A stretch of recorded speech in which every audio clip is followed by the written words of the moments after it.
Hi, I'm Dr. Gulani. I'm the Chief Surgeon and Founding Director of GulaniVision Institute and Global CEO of Gulani Surgery Suites, headquartered in Jacksonville, Florida. It's my pleasure today to share with you my other passion besides making people see. And it's not a lesser passion, it's not a second passion, it's an equal passion, fashion art. It's important how I fell in love with eye surgery, which changes people's lives, and fashion.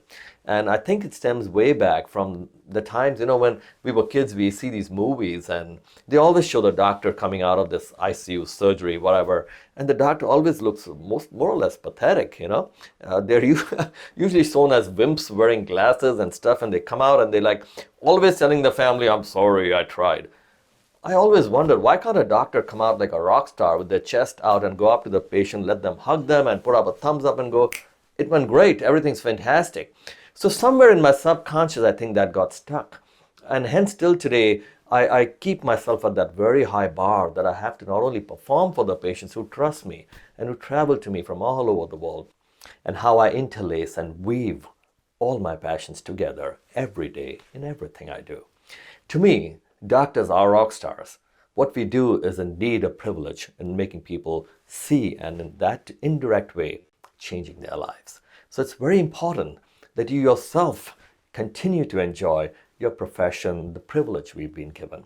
In my case, fashion is woven into my very fabric, if you may, and it translates into what I do every day. In fact, I am known to hold fashion shows for my patients, where patients, after have retrieved or restored their visions from various complications that they fly to me for, I do a fashion show once a year where I actually have them walk the ramp. This not only has built their confidence from the vision that they got back, but also their confidence in facing life and getting back into the workforce and their own changed personal life now. So to me, there are various aspects of how I do this. Every day, I love to see my patients dressed up. My patients know after their surgeries that I love for them to be coordinated and nicely dressed. I've given away my own suits, gently used suits, to my patients in various giveaways during holiday times to help them start a new career. I've also, you can see me every day, I will even spruce up the suits of my patients. It's really been a privilege for me. And then I also interact the other way. My patients who know my love for colors and coordination, they will bring me gifts that are all related to fashion. Recently, a patient from Egypt brought me the traditional dress, and I wore that with my staff, and we had fun with them. So I really extend my own passions. And like I said, every day I don't see a barrier anywhere. This love for fashion has also made me a very fastidious surgeon. I am intolerant on myself to the point that I want every surgery to be symmetric, elegant, minimalistic, artistic, and make it look gorgeous and have the patient land at perfect vision. Right from my pterygium surgeries, in which I've written a textbook. As you know, pterygium is a reddish mass on the white of your eye. And I'm fastidious about doing my no-stitch amniotic surgery, where these patients look sparkling white and they walk up to a mirror to appreciate the beauty. Patients with scars, radial keratotomies, keratoconus, Lasik complications that fly to me. It's my absolute desire to, without stitches, without invasive surgeries, without any blood, make them look fantastic and see great. So fashion has actually made me a more fastidious surgeon, in fact, giving birth to the super specialty that I'm known for, Corneoplastique, or the plastique series of surgeries that I do, right from cataracts to Lasik and everything else. I truly believe consistency is also a key factor here. Consistency meaning you can't just suddenly dress up one day and call yourself fashionista or fashion conscious. You have to be you. To me, I feel very comfortable in a suit. I feel very comfortable as long as my colors are matched, right from my shoes to my watch. It's very important, and it doesn't have to be expensive. I encourage people to do this because you're going to get up and zip up and button something every day. Why not do it with coordination? It changes the way you do, right? It translates to my love similarly across for my family, my staff, my patients. I have no barriers. I just love the fact that you can keep inspiring people with what you do yourself. So if you translate this to premium cataract surgery, a very hot topic nowadays, right? A super specialty.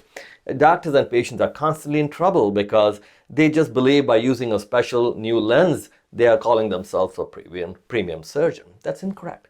That's analogous to someone who always wears ill-fitting, ugly looking suits, if you may, and suddenly one day puts on well-polished leather shoes on that ensemble and goes, I'm premium. That's incorrect. That's completely non-coordinated. You are always premium in the way you are, from your performance to the ambience of your place, to the consistency of your results, to your compassion, to your bedside manners, to how you look, how you behave. And then if you add things to it like new technology, right? In other words, if you always were wearing great looking suits that were well fitting and looking good, and then you add to it a beautiful shoe or a nice watch, you are still being premium. You're just consistently getting better, but your form or the core is premium. That's how I teach premium surgery, and that's how surgeons can avoid getting into trouble by just adding lenses and not understanding how premium technology works, how they have to care for the patient, how they have to perform with 100% consistency. So premium is consistency, again derived from my love for passion and fashion. Even in present times where COVID-19 restrictions made Zoom webinar a thing, and I've spoken to thousands of eye surgeons and industry delegates throughout the year, I never cheated. At every webinar, I wore my full suit right up to my shoes, matching as usual. I never cheated by just putting a jacket on top and having pajamas or shorts underneath, and I have ample proof of that. So that's what I believe is the consistency part that I'm trying to say here. Is once you're consistent, you don't have to try. To me, it's not an extra effort to put on a suit or a tie. It's part of being consistent. I feel great. I feel like I am privileged to make changes in people's lives. It is intense work what I do. The Lasik level I do is intense. The cataract levels I do is intense. I do my surgeries in my beautiful surgical suite, which is the Cataract Spa, one of the first in the world. I do my laser surgery in my laser suites. Technology, the ambience, the fact that patients have no pain with my techniques, and the fact that they're dancing with joy immediately with vision. It's a tremendous privilege. So fashion has also translated to me not only to patients but to colleagues. I have become a speed dial contact for my colleagues who need fashion advice anywhere in the world as I go to teach. And it's funny, I have a fashion line I have started called GulaniFashions, which has a very touchy tagline to it: for those who have arrived. By arrived, I mean people who have achieved some goal, no matter how small or big, and they can reward themselves with the suit that I design. So I'm very exclusive in who I design for, just like my surgeries. And though I have designed for a few colleagues who were insistent for years and years that I should make a suit for them, how I did that too is a story.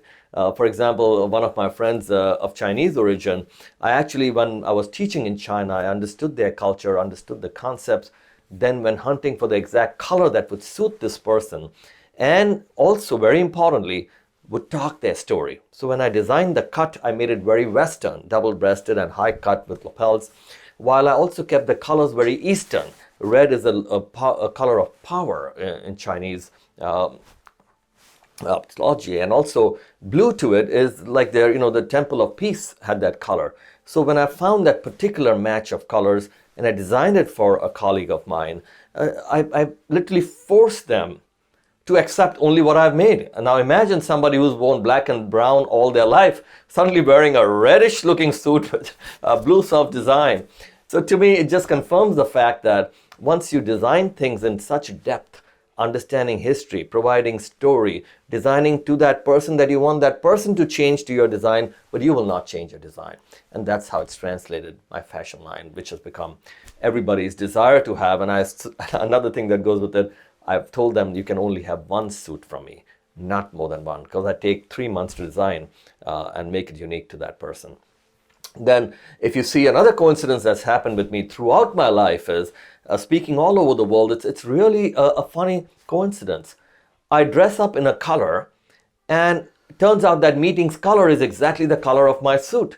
This has happened not once or twice, but literally every time at every meeting all over the world. I mean, I wore a mustard colored special design jacket I had designed for my talk in India. Guess what was the color of the entire conference and the bags and all the giveaways? Exactly that color. The askers, purple at that time when I had gone in Japan. I had gone with a lavender colored suit and tie, And I really never knew before I got there that that was the color of the meeting. And the podium would be that color, the booklets would be that color, everything's that color. In China, when I was teaching, I wore an apple green colored suit. I designed it for that meeting. And then I come there, guess what's the color of the podium and the entire meeting? You got it. So that's been an amazing coincidence. And then you add to that the fun events that have become memory for me with my fashion zeal while I'm teaching all over the world. Is, for example, in Spain, I was teaching in Madrid, and I remember while I'm teaching with thousands of surgeons listening to me with their interpretation going on in different languages for different places in the world, my entire focus while I was talking was on a beautiful tie outside the auditorium in a glass cabinet. And I was staring at it while I was finishing my talk and while I was on the panel. And when they asked me, Doc, where can we take you after the talk? You know, you have just 4 hours before the airport. Can we take you here, there, top places? I said, no. Can someone please open that cabinet? And I want to buy that tie. And I did that. In China, I remember before my talk, the night before, when they asked me, where would you like to go? I said, just drop me off at the mall. I love to be around clothes and nothing special, just be there. And it was funny. I met someone. I loved, first of all, the cloth, the colors, and I said, wow, I love this. And like I said, it was apple green in color. And then I couldn't converse in his language. He was speaking in Chinese and I was trying to speak in English, but he kept on nodding as I kept drawing my design.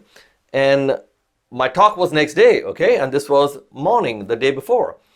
And he kept on nodding. Now, I wasn't sure if he really understood, but I drew my design. I told him the exact cloth piece, all that. And amazing. He said, it'll be at your hotel by tonight. And I said, how can that be? And my talk's in the morning, 7 a.m. And I was embarrassed to tell the hotel people that someone's going to be delivering my suit. So I said, my laundry will be here.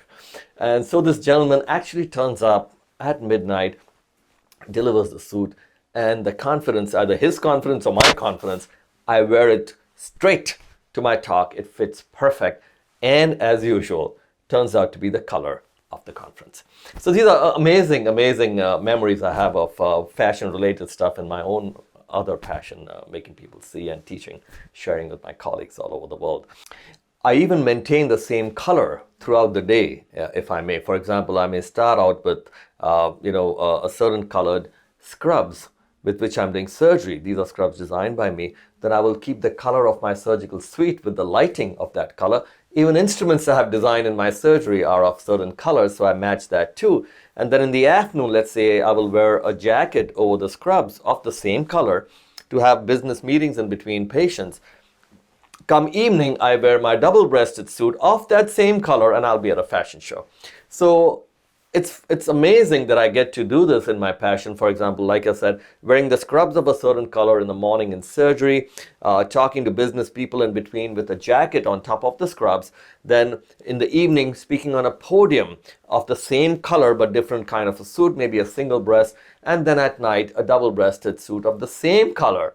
And I'm at a fashion show till midnight. So I maintain the same color, and that again, to me, it just gives me a pleasure that you can do so much with the passion that we have and also the privilege that we have in helping people change their life. This love for fashion also translates into other aspects of my life. Like I have designed my entire home with my tastes, colors, and interiors. My entire office is also designed with my colors and tastes. And I drove my architect nuts and had to sign off on waivers.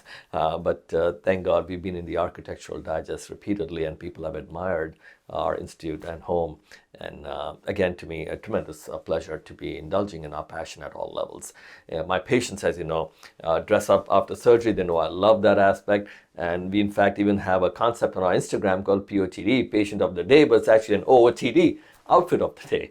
And it's really a pleasure. Many stories of even a recent patient I did. He's an eye doctor who was blinded for 50 years, over 50 years, and couldn't see anything. And most surgeons were afraid to touch him because he's only one eye in an eye doctor with a very complex eye with multiple surgical complications before he was sent to me.